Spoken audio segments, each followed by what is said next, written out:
Hello, Power Shift. How is that? I'd like to know, while I was back there, I just got a text message from an advisor to the Prime Minister, who will remain unnamed, saying, "WTF, mate, very impressive."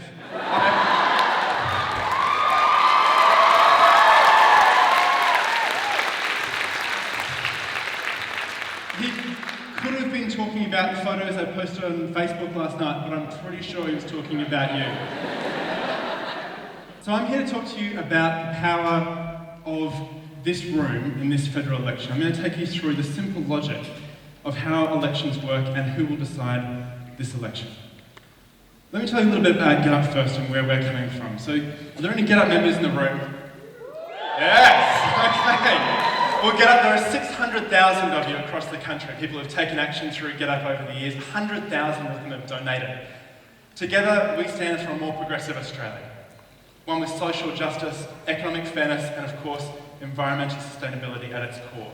And we don't just, stand for it and argue with our friends. We get together online for really, really effective action. From signing the biggest petitions Australia has ever seen, to chipping in together to raise millions of dollars to run ads on TV and radio and in national newspapers, to working with our friends in the climate movement for the biggest rallies on climate change that this country's ever seen. And the power that GetUp members have shown over the last 7 years really is a testament to the role that young people play in elections. I'm going to walk you through how this election is going to work. There's a very simple logic to this election. And I want to tell you a story about the very quiet revolution that happens in the Australian elections. Nobody understands this. Probably nobody has explained it to you in the media. But there's one group in Australia who has determined the last 4 federal elections in a row. It's demonstrable. And it's not the Business Council, right? It's not the Chamber of Commerce. It's not even the ACTU. There's one group, and it's young people in Australia. I'm going to take you through the logic of how young people in Australia change elections and why everybody in this room can change this climate election. There are 3 things I want to explain. I'm going to tell you what they are now, and then I'm going to prove each of them, and I'll come back. First is that this is the critical election in the critical decade for climate change. The second is that young people will decide that election. And the third is that as young people, we have the most power, because young people listen most to other young people. So let's go through these one by one. This is the critical election in the critical decade for climate change in Australia. We know this is the critical decade for climate action here because this is when we have to stop our emissions rising and start them falling. This is when we have to set up our infrastructure so we can change our economy from dirty, polluting power that is making us sick to clean, renewable energy. And what the government does really does matter, as today proves. And as the last year has proved. Because in the last year, since we put a renewable energy target in and a price on pollution, we've seen emissions from coal go down 7.7%. Wow. Do you have any more of those coming? No way? In the last year, since we introduced a price on pollution and a renewable energy target, we've seen emissions from power generation go down 7.7%. And we've seen renewable energy go up by 23%. What governments do matter, like heaps. So what's at stake this time? What's at stake this election? Well, firstly, there's coal. Australia has enough coal in the ground that if we export it and put it in the air, that's 1/12 of all of the pollution the whole world can put into the air if we're going to survive a reasonable level of climate change, 2 degrees. If we export all of our coal and put it in the air, that's 1/12 of the entire amount of pollution the world is allowed, just from Australia. Now, if Tony Abbott wins this election, he's going to get rid of the Environmental Protection Act, which will make it a hell of a lot easier to export that coal through the middle of the Great Barrier Reef. If Tony Abbott wins this election, we'll go from a government whose rhetoric on climate change is that it's the greatest moral, social and economic challenge of our generation, to a government whose rhetoric on climate change is that it's absolute crap. The other thing that's at stake this election is the Senate. The Senate, of course, is the House of Review for Australian Parliament. It's a house that reviews every piece of legislation that the Prime Minister passes. and they can decide whether it goes into law or not. At the moment, the Senate is controlled by the Greens, who have fought really hard for a price on pollution and for strong renewable energy targets. Good for them. After this election, there's a very real risk that the Senate won't be controlled by the Greens anymore. It'll rather be controlled by somebody you may not have heard of. His name is Senator Madigan. He's from right here in Victoria. Senator Madigan does not believe in human-caused climate change. He's part of the 7% who don't. And in fact, he used his position in the Senate this year to pass a bill against wind power. He could have a deciding vote on every piece of legislation that goes through the Australian Parliament for the next 3.5 years. Those are the stakes. So this is the critical election for the critical decade of climate change. What happens matters, it matters a lot. But young people will decide the outcome. Here's why. This is how elections work, in a very simple way. Basically, you've got about 40% of Australians always vote left. About 9% vote Greens and about 30% vote Labor, and they do so pretty much every election. They're the people you see on the right over here, on your left. I'm glad I got that right. The left people are on the left. They're very consistent. They're largely older people, they don't change their vote very often, and they consistently vote for the left. On the other hand, on the right, you've got about 40% of the population who always vote for the right.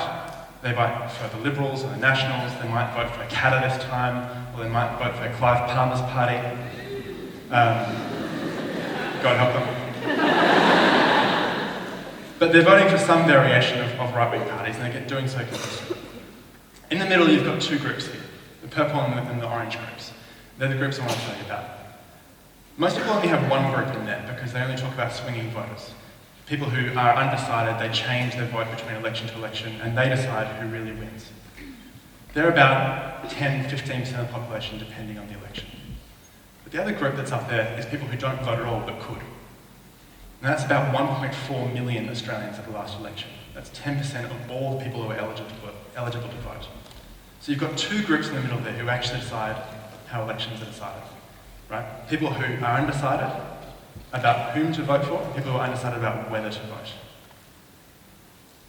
So who are these people who decide elections? Who are the people who aren't voting? It's young people.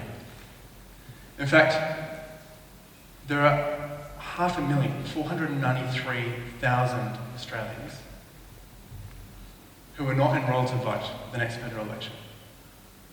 500,000 of them. And mobilising those people and getting them out to vote can have an incredible impact on elections. And I want to tell you a story about how. You know, I started at GetUp when I was 18 as an intern and a volunteer. And one of the first things I did was write a little paper, and we submitted it to the Joint Standing Committee on Electoral Matters. It's a very boring, dry committee, and it was kind of surprised that this 18-year-old rocked up to give them a submission. And in fact, when I told them my age, one of the senators on the committee laughed in the middle of the hearing. 5 years later, I was still at GetUp and we ran a High Court case that had his laws that I was talking about in the committee declared unconstitutional. So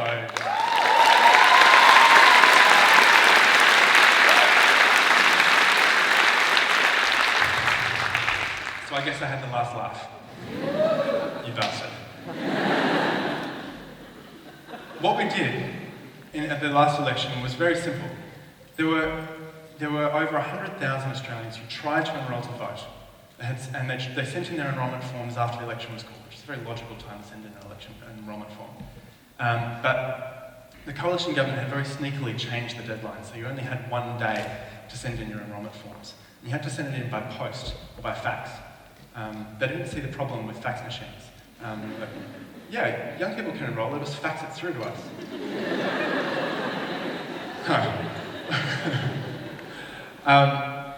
And so there were 100,000 people who were trying to enrol to vote, and they were being disqualified because of a very insidious change. And we ran a High Court case that called that unconstitutional and we won. The number of people who were able to vote because of that case were 100,000. They're the orange people you see up there. The number of people who were the difference between the major parties at the last election, They're the blue people. Enrollment changes elections. Who is voting changes elections. And that court case meant that young people who were trying to enroll to vote but being shut out of the system decided the election. Here's what it looked like in marginal seats. Here are 6 of the most marginal seats last election. It was decided by 1 marginal seat, by the way. The orange column is the people who were enrolled through our court case.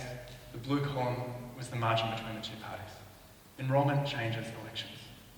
This time you don't have to run a court case to enroll people to vote, because now they have 7 days, and now you can enroll to vote online, which means that all of your friends and peers and university colleagues and your cousins who you haven't talked to in a while but you think maybe they're not on the roll online, you can ring them all up and tell them that they need to get on the roll and they can change this election.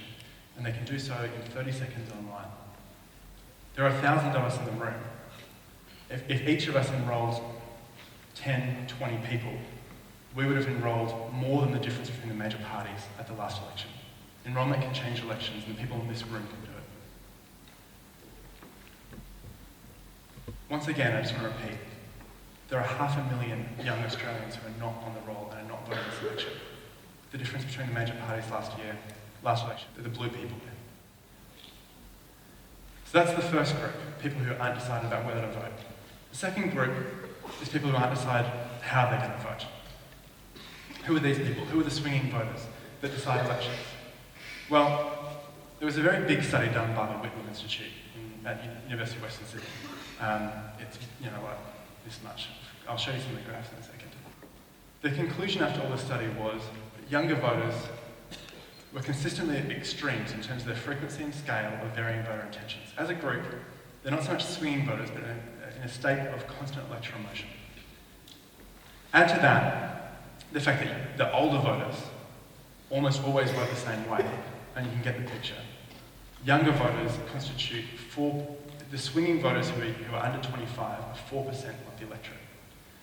The difference between the major parties is less than 1%. Now, how do we know this? Because the Whitlam Institute wrote this massive long paper, and I'm not going to, I just want to know, I want you to know that they took it pretty seriously. Here are some of the graphs that they included. I understood all of those, but the one paragraph of the report that you do need to read is this sentence. A conservative reading of news poll data indicates that the youth vote had a substantial, possibly determinative impact on the outcomes of the last 4 federal elections. That's what the graphs meant. So, young people will decide this election result, as they have decided the last 4 election results in a row. They'll do it because they're the biggest group of swinging voters in the country. They'll do it because if they enroll to vote, they completely change the way that this electorate looks. The next thing you need to understand is that young people really only listen to other young people. The Australian Institute recently did a study of young Australians to ask them what influenced their vote. And here's what they said. They said, having a positive meeting with your MP, like literally running into Kevin Rudd on the street and him seeming like a good bloke. 18% of them said that would have an influence on how they voted. So 80% of them said they could meet their MP in person and it wouldn't make a difference to how they voted. 34% of them said that the media would influence how they vote. 20% said that advertising from the parties would influence how they vote. And over 70% said that the most important thing influencing their vote was their friends. Makes sense, right? Because young people are not reading newspapers every day. We're not watching the TV shows where Kevin Rudd is running his advertisements. And we don't really care. The thing we care about is what do our friends think? What do our peers think? What do they tell us about the election? It's the most important factor in how we vote and whether we vote. So the cumulative total of all of these facts is this. This is the critical election for the critical decade of Australia's response to climate change. Young people will decide the election by changing their vote or deciding to vote when they wouldn't have. And the only people in the country they really listen to are their friends. Now, that leads me to think that if you had a large group of young people, say, who cared about the election and were willing to work together to talk to their friends, convince them that they should vote, and that they should vote for people who take climate change seriously, you can have a pretty serious impact on the election. That's my 4th point. There is nobody else. This is the largest gathering of young Australians working the election in the country. It may be the largest gathering of young Australians working on an election ever, at least since Gough Whitlam. There is nobody else in the country who is in a position to do this. There is nobody else in the country who has brought together 1,200 young people who are ready to dedicate their lives for the next couple of months to working on the election. There is nobody else. The people in this room are the best positioned in the country to change this election. This election that is so crucial for how Australia deals with climate change. It's simple logic. The people in this room can change the election. The last page of the report, that big fat report with the graphs, had some reviews from journalists, and one of them said this: disenchanted as they may be, young people may not realise just how significant their votes have been. This analysis leaves you wondering just how potent a political force they may be if they chose to mobilise. If they chose to mobilise. So my message is very, very simple. Don't wonder. Don't leave them wondering what would happen if young people chose to mobilise. Let's do it.